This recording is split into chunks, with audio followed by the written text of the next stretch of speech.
Place and Level podcast. I'm your host, Chris Phillips, and this is the place to be if you want to get all the latest baseball information that is happening in the wonderful world of Major League Baseball and pretty much baseball kind of anywhere else that's pretty big deal and everything like that. So today we have a special returning guest, and that is Jack Johnsnon.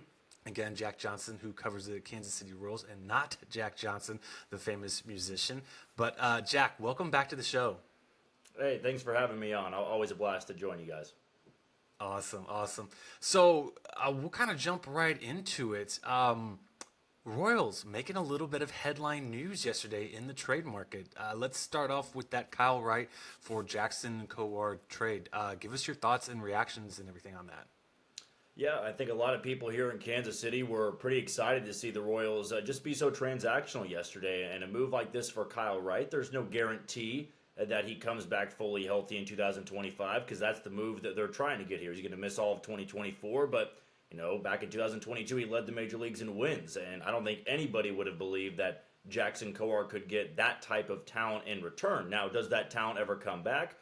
It's up in the air. And also, Kyle Wright wasn't very good in 2023, but Jackson Kowar has never been good at the big league level. So the fact that the Royals saw this, pounced on it, I think they took advantage of Atlanta, who's trying to clear up a lot of 40-man spots so they can be overly aggressive in free agency, which I think it's good for them, but also good for the Royals. It reminds me a lot back in 2014 when they, I think it was a trader signing, can't quite remember, for Chris Medland. Chris Medland was coming off a great year in 14. He was going to miss, I think 2013. He missed all of 2014, but it was a play for 2015, and he was on the team the entire year and joined that team in the postseason roster. So I think the Royals had some experience with that, and I think you got to give a lot of kudos to Brian Bridges, who actually drafted Kyle Wright when he was over in Atlanta. So some history there, and I think that's why the Royals made the move yesterday. So we're going to just kind of jump ahead here, and let's say Kyle Wright is more of what we saw more recently than that 21-game winner that you mentioned earlier. If that's the case, would we still look back at this trade and say, you know what, it was a gamble on both sides and it never really panned out, so whatever, at least they tried something? Or is it going to be something where maybe you look back and maybe we should have kept Kowar just because we kind of knew what we had with him at least, or maybe he didn't cost as much money as Kyle Wright? Yeah, I think it's a fair question, and I think the Royals were okay with the fact that maybe Jackson Kowar goes to Atlanta and let's say he succeeds. But the way that I look at it, Atlanta's not saving any bullpen spots for Jackson Kowar. They're not saving any spots in the rotation. There's no guarantee he could even be in the rotation in AAA. So I think if Kyle Wright never becomes something, if he's either one, not very good, or two, never gets healthy, it's just kind of a wash deal because you didn't give up a lot in return. If you did give up somebody and it was a top 30 prospect, you have a different story there because there could have been more development to be made. There could have been a chance he got to Kansas City. But the Royals have tried pretty much everything with Jackson Kowar. I don't think it's ever been a physical thing. I don't think it's been a stuff thing. It might be a mental thing because there's too good of stuff for Jackson Kowar for it not to work out. And I think that's what the Royals kind of figured out, that, hey, we need to improve our bullpen. He's not going to be a starting pitcher in the rotation. We need to find better options out there. And they needed to clear room on the 40-man roster. If it doesn't work out with Kyle Wright, I think it's a no harm, no foul type of move. It just doesn't work out because I don't see Jackson Kowar really working out in Atlanta either. Yeah, I kind of agree with you. I think if it doesn't work out for both sides, or at least for Kansas City's side, since we're talking about the Royals here, I think it's at least a move that they made with the hope that there's a better upside or better return with Kyle Wright than there would be in the future with Kowar. So I'm with you on that, Jack. The Royals have a new manager heading into the season, and Matt, and I'm probably going to butcher his last name, so please correct me, Matt Quatraro. That is correct, yep. Yes. He's the new manager for the Royals. What are the early expectations, either from you or what you're hearing from the fans and or the organization? Well, last year was his first year in Kansas City, his first chance to be a manager at the big league level. Came over from Tampa Bay, was the bench coach. And, he walked into a situation that I think he knew going in it was going to be a tall order to turn around Kansas City, especially without having much managing experience in his entire career. But what the Royals really liked is that he's analytically driven. He's worked with a team that has a smaller payroll before. And we saw Tampa Bay kind of go from a mediocre-ish type of franchise to one that can compete at the top half of the American League. And I'm sure the Royals and J.J. Picollo and John Sherman envision that in the future with Matt Quatraro. And, I just got this feel that when he was hired, I'm sure one of the things he had to take on and what they told him was, hey, it's going to be really ugly in year one. And it was really ugly in year one. It was an evaluation year, and the Royals needed to evaluate a lot of guys. But some people have already, jumped off the bandwagon for it, saying if you lose that many games, it doesn't matter if it's year one or year four of a manager, they got to go. And I'm just not really on that boat. I think that you got to give a guy some time, especially with a roster like this, to build something. And I do believe he's the right guy for the job. He's a mild-mannered guy. He's very quiet. Was actually ejected only like 2 or 3 times this year, and they came in 1 week when the Royals had their 8 or 9 game winning streak. So I think the passion comes out a little bit when games are more important and they're on the line like that. And I do think that he's still got his hands full. It's still not a roster right now that can compete. But again, I think you can see some significant strides in 2024 because they've got the right coaching staff in place and one that I think will turn them into a winner in no time. Okay. Well, it'd be nice to see the Royals winning again. I mean, I know last time we had you on, we talked about that 2-year run where the Royals made back-to-back World Series and stuff. And just, with teams being bad, the way baseball is set up is that you should eventually get good again because you should be getting the top talent and stuff. Yeah. Which kind of leads me to my next question in terms of top talent. Bobby Witt Jr. is clearly the star of the team and the face of the franchise. But I remember reading or hearing a lot going into like the winter meetings or the early part of the winter meetings in the offseason here about a trade for, the Royals might trade Bobby Witt Jr. I guess what's going on with him in the organization? Yeah, I don't think there would be a scenario in which Bobby Witt Jr. is traded. The Royals really like him here. He expressed that he loves being here. The tricky thing now is the contract that they want to get him locked down to. And when you have a talented player like Bobby Witt Jr., and I think really the Royals in their entire franchise existence have had maybe 1 or 2 megastars. You're looking at George Brett and then Bo Jackson. But other than that, there's been some really good players that have come through, of course, that are legendary. Frank White was pretty legendary. You look at Dan Quisenberry, Brett Saberhagen. You go back into the 2000s, Carlos Beltran was certainly a superstar here. Zach Greinke winning a Cy Young. And in the 2014 and 15 teams, I think all really, really good players. But megastar status is when, everybody knows who that guy plays for. And when you go to watch the Royals play, you are going to see Bobby Witt Jr. or George Brett back then, or, guys like that, I would say, for megastar status. Bo Jackson was the other one I was trying to think off the top of my head. But the contract part of this is where it gets really tricky because he is a megastar in the making, and you need to make sure he never plays another game in another uniform. He's playing in a Royals uniform his entire career. And Bobby Witt Jr., for the first time in his career, had some legitimate success. He was top 5 in F-WAR last year, making him one of the most valuable players. He even got MVP votes in this last voting. So I do think it's a lot easier said than done to just go, well, let's sign a long-term deal. Well, it also comes down to the money involved, if you're willing to give him that much money. And if Bobby Witt Jr. wants to just sign a deal right now, because he could say, hey, I am going to get a massive, massive deal at some point in my career. I'm betting on myself now. I'm not going to sign an extension in Kansas City. Therefore, when I become a free agent, I already know I'm going to be one of the game's best players. And then the Yankees or the Phillies or the Mets or the Cubs could go, hey, we can give you money that the Royals just simply can't. And that's another scary part of this. But I really do believe the Royals and Bobby Witt Jr. are determined to get a deal, because they know how important he is to Kansas City, and I think Bobby Witt Jr. Has a great opportunity to be the face of the franchise for years to come. Yeah, no doubt that he's a really talented player and one of the best shortstops in the game. I want to ask your thoughts, though. Let's say they do come to a big-term deal, and we don't have to get specific on years or dollar amounts or anything like that, but you mentioned earlier about small market teams, and teams that have those small markets don't necessarily sign big deals for their star players because it kind of hampers them financially. Let's say the Royals do kind of make that plunge and get a big time deal for Witt. Do you see that being an issue for them and being able to go out in free agency in years afterwards and surround Witt with the talent? Or do you think it's maybe a changing of the times where it's like, you know what? There's no salary cap limit really in baseball, so we'll go ahead and we'll spend. Yeah, I mean, that's what every Royals fan hopes for. They hope that one day there's this off season where they actually do become big spenders. I mean, I think Rangers fans forever never really saw their team spend, and then Chris Young becomes a general manager, and boom, they go spend $500 million on their middle infield, and it's worked out very well for them.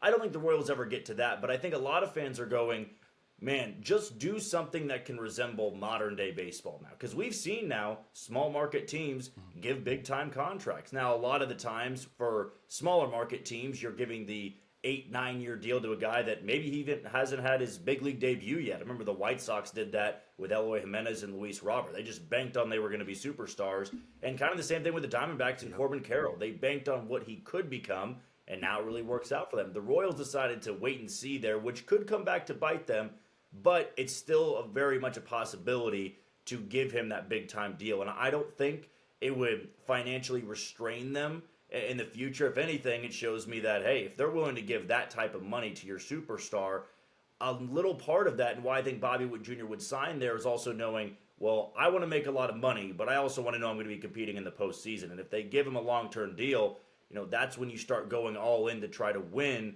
in the postseason, building a team that can get to the postseason, because you're starting to see in baseball now, teams are getting more aggressive and not trying to go through a 5 or 6 year rebuild. You can theoretically turn things around a lot quicker than people expect. Yeah, there's no doubt that you spend some money in the right spots, and then with the right players, you can have an instant success, an instant turnaround. Like you mentioned, the Texas Rangers did. I think it worked out pretty well for them over the last couple of years. They did something in this postseason, but you and I have had conversations about Cole Ragans. I'll admit I jumped in all feet first, all in on him being the ace of the Kansas City Royals staff. Now this was pretty early on in his success with the Royals and everything like that, and you were a little more like, let's let things play out and see how things go and everything like that. But I'm still all in. I think he's the best starter in the rotation. I think he's going to be the opening day starter for the Kansas City Royals in this upcoming season. Tell me why. Give me the reasons why I'm wrong. Why he won't be the opening day starter. Yeah, it's a great question, and Cole Ragans is, the superstar of this staff. He is the guy that they are looking to be the ace for the next couple years. The thing that I think holds him back, though, from being the opening day starter is he's never pitched in a full season before. He's not going to go from, a guy that really had a lot of success for Kansas City last year, and then to go into this expectation of you're the number one, you're the 200 innings guy, because he's never done that before. He's never thrown 180 innings in a season with 30 starts, and I think they want him to get there, but the best way to do that is give him some relief with knowing that, hey, the Royals do have a number one they're going to go out there and sign. They're going to try to build up this rotation and definitely put expectation on him, but maybe not being the frontline guy, because Cole Ragans also has a history of getting hurt. He's had Tommy John surgery twice. It was a little bit difficult to explain, though, because it was basically he had Tommy John surgery, tried to work back, and then it just, same arm, it just didn't get surgically repaired correctly. So, again, more time off after that. And when you have a guy with, injuries in his past, I think it's a bit much to say, okay, you are the guy from the get-go. I think the Royals are smart enough to go and give him some relief knowing that, hey, there's a number one. Maybe he's the number 3 guy on the roster. But I would say by the end of the year, every 5th turn in the rotation, you definitely know that Cole Ragans is the number 1 guy on that staff, regardless if he didn't start an opening day back in April.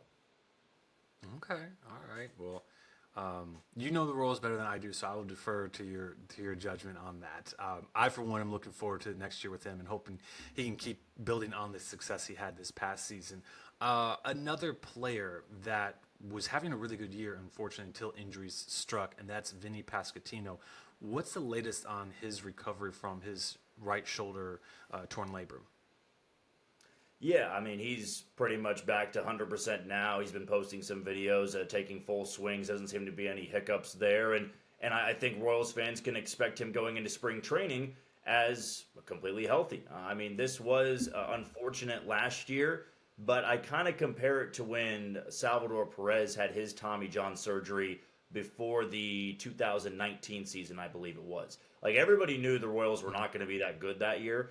And it then allowed Salvador Perez 2 years later, and you include the COVID year in that, to kind of have the best offensive seasons of his career because he just took an entire year off, basically. He got to stay healthy. He got to rehab a little bit. He got to recover and not, spend 150 games behind the plate like he had a lot early on in his career. And I think that's why, you're seeing a 34, 35-year-old catcher at his size still contribute in the way that he does. And with Vinny Pasquantino, I don't think he needed the rest. I don't think it was good that he missed the entire year. But if there was one year for him to miss all those games, this past year was the one to do so because they lost so many games. Of course, it would have been great to build on that and him play 160 games and maybe make an all-star game, because I do believe he's the best pure hitter on the team, even above a guy like Bobby Witt Jr., just in terms of overall approach, OBP. He is somebody that really is a transcendent offensive player, and getting that rest, making sure he's fully healthy, because he had a shoulder problem too in his rookie season back in 2022 that sidelined him for the rest of the year. So I almost wonder if getting all of that fixed, all of that repaired, has now got him even better than what he possibly could have been. And for that, I think everybody should be excited for that, because he is somebody, I think, offensively that can hit well enough in the first half to be one of the Royals' all-star representatives in 2024.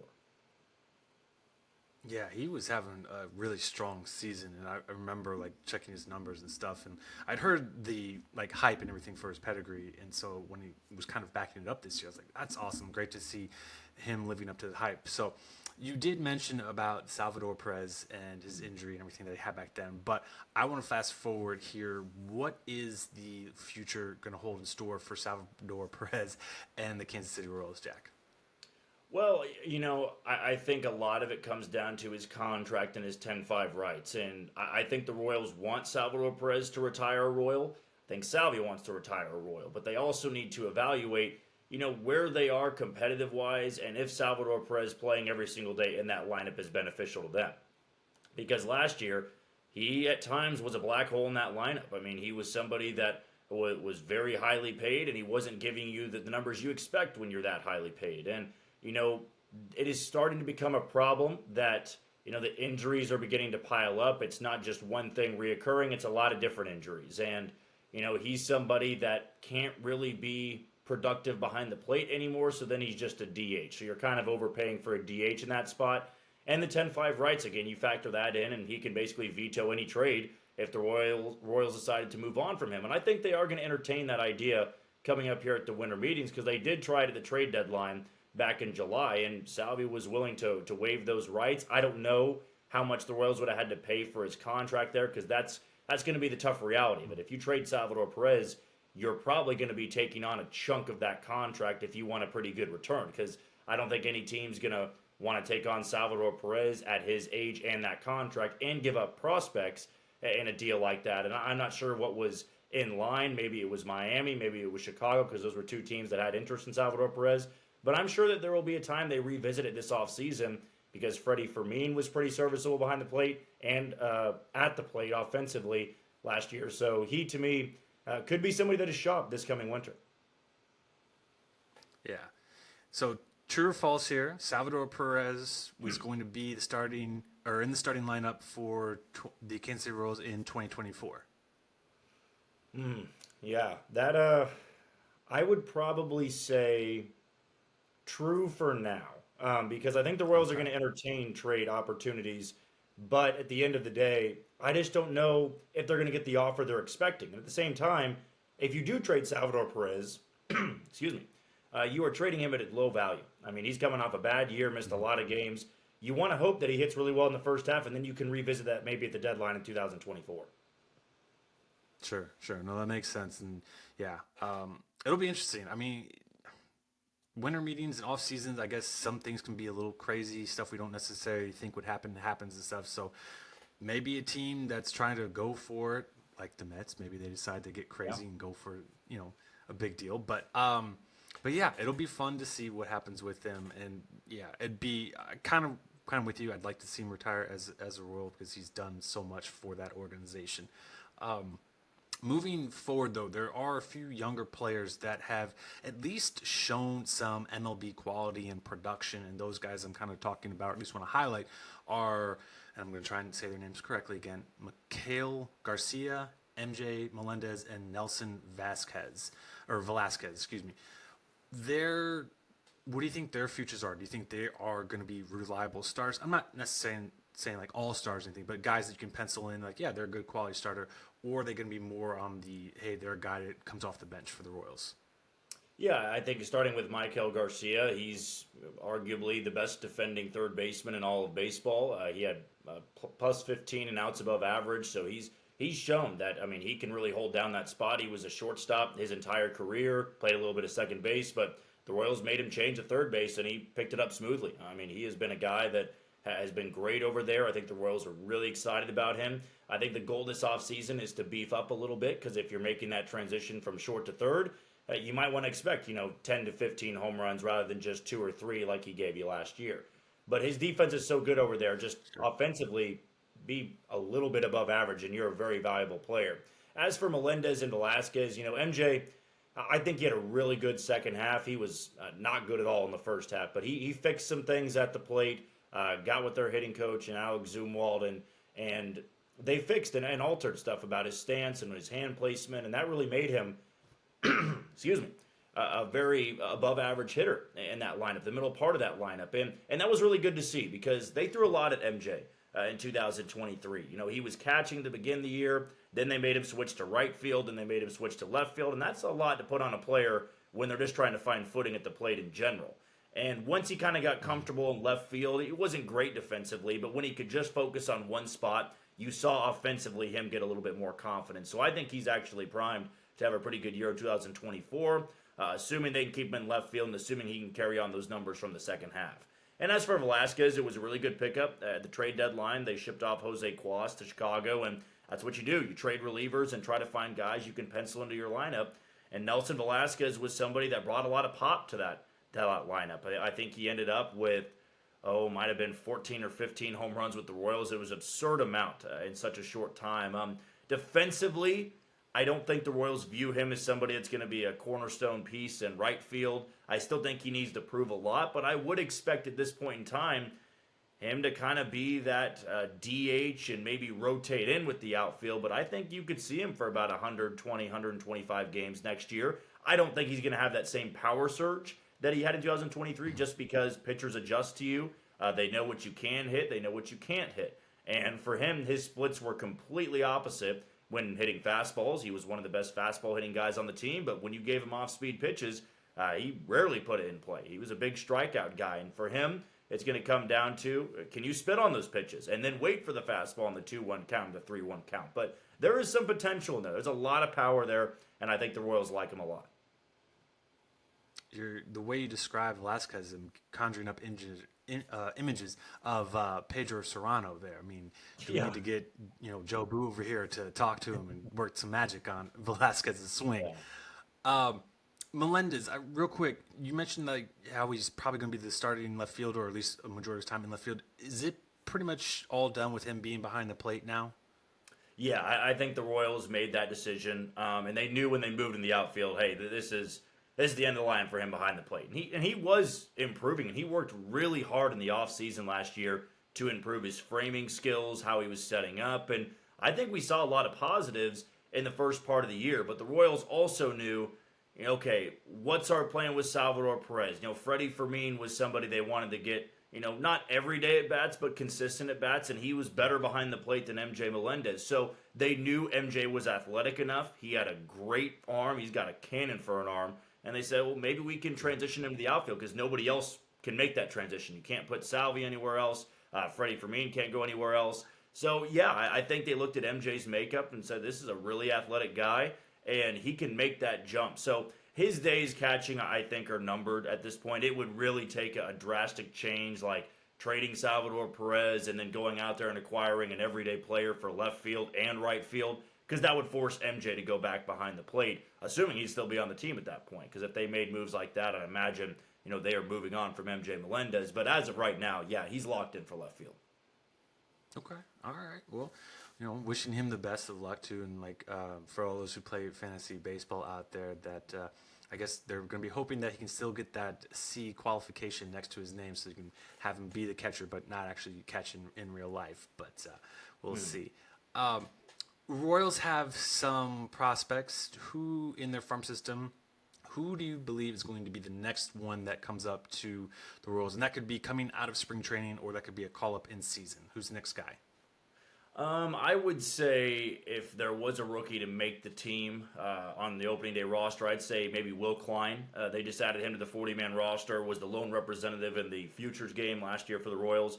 Really hard thrower. He's got a power fastball, command. He's a big strikeout guy, big walk guy, but the Royals had a lot of those guys in the past, and I think they are excited about him, and he's kind of getting to that point where you got to see what he has. I don't think, even if he doesn't make the opening day roster, he won't be far behind. I don't think he's going to spend too long in AAA. They just added him to the 40-man roster. So if they decided to more so bet on their farm system and the guys they already got for their bullpen, he makes a lot of sense for that. And I think, relievers are a lot easier to get up to the big leagues than, let's say, an infielder, corner, outfield bat. I mean, Tyler Gentry would have been my position player to make their debut, but again, he's kind of blocked right now. I don't think if he makes the opening day roster, he's not getting many at-bats, and the Royals don't want to do that just yet. But as for bullpen arms, I mean, he's going to be up in Kansas City pretty soon, and I think at his age, his minor league status, you're looking at somebody that's going to be in Kansas City not too long from now. All right. Now, there's another guy I wanted to bring up and mention and chat with you about, and that is, boy, I decided to pick all the harder names to say. Asa Lacy, am I saying that right? Asa Lacy. Asa Lacy. Okay, what is going on with him? He was a first-round pick, if I remember right, from 2020 for the Royals, and I haven't seen or heard anything from him basically since. So what's happening with him? What's going on with him? Yeah, I mean, it's really confusing. He was hurt at the end of 2022, really bad 2022 numbers, and then he got hurt and did not pitch at all in 2023. And we had a minor update on him in like June or July, I think it was, that he was throwing in Surprise, Arizona, where the Royals have their spring training. Like he was getting some workouts there, some simulated games, but that was it. And then after that update, it's been dark mode. We have not heard a single thing about him, and I just don't have the expectation that we're going to hear anything about him. For the time being, he wasn't picked up on the 40-man roster, so he's eligible to be taken in the Rule 5 draft, but he can't stay healthy. He hasn't had any success at the minor league level, and now you just have no idea where he is. I think first and foremost, you hope everything's okay. You hope he's all right mentally, because I think that's what it kind of can come down to when you have the expectation of being a first-round pick and the numbers aren't really showing. I mean, this was a guy that always dominated in college. I mean, he got everybody out. Had no problem with command, was a big strikeout guy. That all changed when he was drafted, and sometimes it just happens to guys like that, and I'm hoping we get to see him in some capacity in spring training, but I've got no reason right now to believe that, especially after missing all of 2023 with no injury that we know of. There might have been some setbacks, but it's not like it was Tommy John. It's not like it was a torn UCL or labrum surgery, something like that. We just don't think he pitched, and that's what we have to go by. Okay. Well, yeah, here's hoping that he can get back to being on the field and maybe be a productive member for the Royals moving forward. But, Jack, want to ask you here, as we're kind of getting to the end of the show here, do this with all the guests, a little time for you to kind of do some self-promoting, some bragging on what you're doing, what you're working on. So what is coming up next? What should fans be looking forward to and getting excited about? Yeah, I think the best part about this offseason and what's coming up is there's going to be a lot of guys to talk about. I mean, the Rule 5 draft is coming up. The MLB lottery is coming up. And then you're going to have the winter meetings. And, we do 5 episodes a week. But once the winter meetings happen, we're going to drop down to 3 episodes a week. That's what we do all year round. You just kind of get a little bit more off time in the off season. So when we get down to those 3 episodes a week, probably be having more guests on the show. Hopefully we can get some players on the show. That would be the goal there. But we've now gone live on Instagram and on TikTok. So we're going to be trying to expand our reach a little bit instead of just Twitter because we want to be as accessible to everybody out there. So for Instagram and TikTok, trying to get videos up daily, whether they be recaps of the show or just highlights of a player the Royals picked up. We're definitely trying to hit this offseason as hard as we can so that we get to opening day 2024. We have a pretty big following built up. Okay, and what are the names of your Instagram account for that, for people can follow along on? Yeah, so for Instagram and TikTok, it's just @locked_on_Royals. Okay. Awesome. Well, there you guys heard it from the man himself. Again, this is Jack Johnston joining us. You can find him on Twitter at JohnnyJ_15. He is the host of Locked On Royals with the Locked On Network. He's also the host of Night Shift on Sports Radio 810, the producer of ESPN Wichita, and a contributor at Royals Review. So follow him on all those places. Take a listen to his shows. You heard him here, so you know he's going to bring good quality Royals information along with some very solid baseball information as well too. Follow him on his Instagram and his TikTok. Jack, if you want to shout those names out again, so everyone can hear them one more time. Yeah, at locked_on_Royals. Awesome. And you can follow us on Twitter at Replacement Level 1, my co-host at RafalN613, myself at C_Phillips_13. You can find the show on YouTube, on Spotify, on Amazon Podcasts, anywhere you can get a podcast, really, you can find the show. So check us out there. Again, Jack, thank you so much for coming on. It is great to have you on the show and great to talk about the Royals. I'm excited for what they're doing. I feel like they are building to the future, and they're a team that maybe in 3 years or so, we really need to start paying closer attention to them because they could be really contending for some playoff appearances here. So, Jack, thank you again for coming on, and for everybody else, thank you for tuning in the show. Tell your friends about us, interact with us on all the social media platforms, and we will